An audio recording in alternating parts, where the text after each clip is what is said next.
known as a renowned media celebrity. A lot to do with the society as such, because I never had this fear. Many people, they have this stage fright, but I never had this.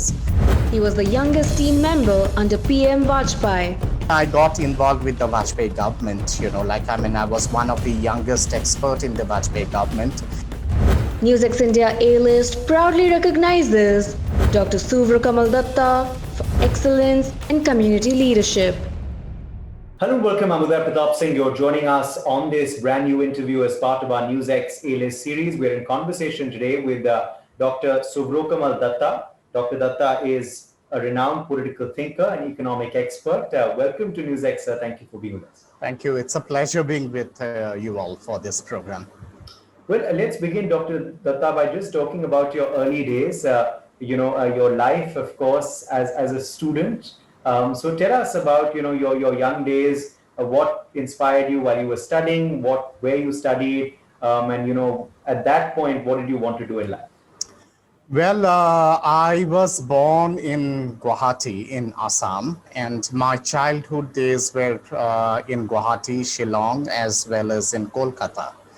And I'm third in the sibling. We are four of us, actually. So, I was the third one. And my father was into the government services as such, So, right from the childhood itself, we had our education in a missionary institution.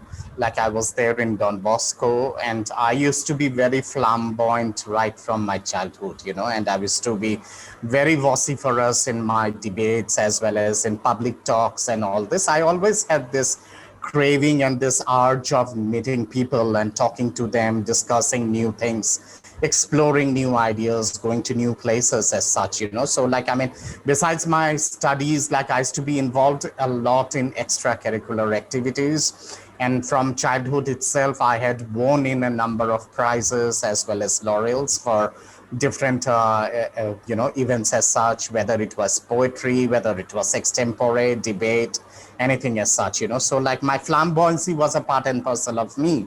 And therefore, right from the childhood itself, I always had this inkling of going into something which has got a lot to do with public, a lot to do with the society as such, because I never had this fear. Many people, they have this stage fright, but I never had this, So from childhood itself, it was like that. And I was politically also quite conscious from my childhood. So I always had this tendency of being a kind of a leader in class and, leading the boys and the girls as such and all. So that tendency was there in me right from the beginning. So it was with that kind of a thing in my mind, I thought I should go into something which has related to public services as such, and which has got to do a lot with public dealings.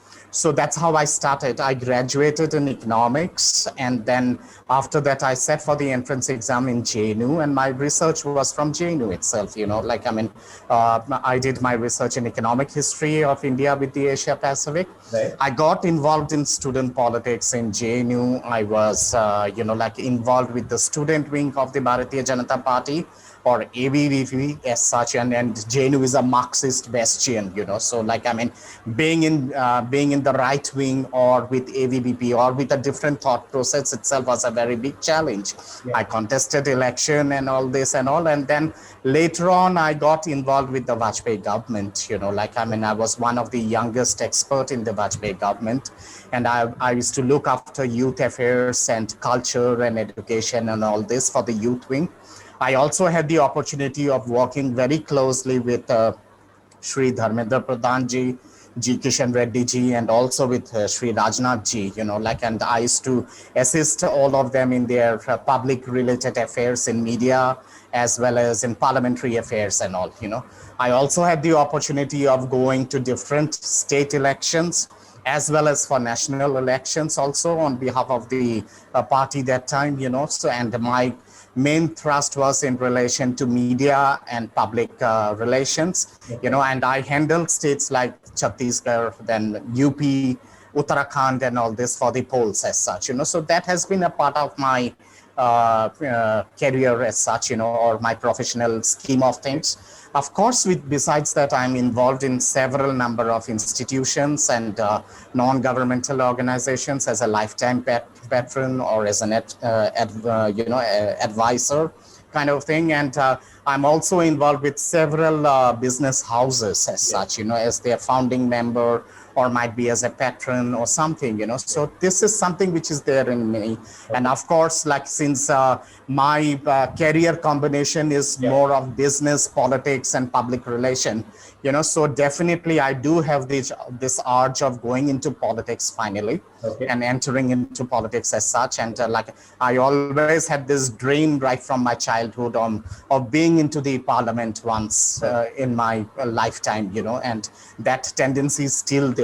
I don't know whether it will be fulfilled or not, but where things are going, it seems, like probably I'll have the fortune or the opportunity of representing the people of India at a wider level and might be in an elected body or in an institutional body as such. Definitely hope for that. But professionally also, you've been very busy, as a speaker and also, of course, as an expert on and commentator on news channels. Also, of course, a columnist as well. So just tell us a bit about your professional journey as well, Dr. Datta. Well, I started initially with the print media, and this is something of the days of mid 90s and 2000, early 2000 as such. I started with the print media. As I said, my research area is on economic diplomacy of India with the Asia Pacific, so I had actually formulated quite a few number of concepts. I was the first one to talk about BRICS way back in 1990s. Then I was the first one to talk about Shanghai Cooperation as well as IPSA as such, So this is something which I wanted to get into the media also, so that, like the larger public could understand all these concepts as such. And since I was very young that time, and that in media, you need to have those pull and strings as such, otherwise it becomes very difficult for you to make a name initially, So I still remember I used to write in very good articles with a lot of research and all this on my research area, and I used to send it to different newspapers for publication in their editorial page. But Uday, for almost 2 years I was not obliged. I always used to get in a regret letter from the editor saying that, sorry, your piece is very good, but we cannot take this, might be in the next issue as such, So that next issue went on and on and on. It got prolonged as such. I remember the first break I got in media was like in one of the national newspapers in English. That was almost after 2.5 years of struggle in the media as such. And it was just a 4 sentence of my quote on a particular issue, So that's how I started. And then after that, I got splashed in the media in all the editorial pages, of all reputed journals as well as all newspapers. Yes. And then later on, during the time of the election in 2000, before 2004, like somewhere around 2002, I entered into the electronic media. I still remember NDTV was the first channel. Well, let's not take channels names, but okay, you've been in a lot of So one of the channels had given me a break on a particular issue which was boiling that time in relation to JNU. Okay. So like that's how I got the break, and then later on I started with all the news, all the channels, including yours, and now a bit forward before we also end with a message. Any thoughts for the future? You've already told us, you of course want to enter active politics. You're looking at parliament. Any other future plans you want to share with us today? Yes, I do have a business company of ours. It's an Indo-Canadian business company, and it's meant for B2B business. We have signed in a number of MOUs with Russia, with Sri Lanka, Mauritius, and other countries as such, for doing better business and especially catering to the ease of business and Atmanirbhar Bharat as such, because since our prime focus of this company is in relation to India, it's my sister is the other director there in Ottawa, and I'm the India director as such. My message to the younger lot and to the youths would be is like, there is nothing which can replace hard work as such, and yes, hard work is full of thorns and you need to struggle a lot, but ultimately that is something which is sustainable and which is permanent, like there can always be shortcut as such, which we call in Delhi the concept of jugaad. That's always there, but then that is something which is never permanent. It is ultimately your hard work which really pays you. And for the younger lot, I would definitely say that it is a gold mine now, India as such. There is plethora of opportunities in every field. You name any field as such. It's just that you need to be intelligent and smart enough to grab the opportunity. And that's certainly something that you've done. So you're, of course, a living example of that. But many thanks to you, Dr. Datta, for joining us on this special show. It was lovely talking to you. Thank you so much. For more such videos, subscribe to the NewsX YouTube channel, hit the bell icon.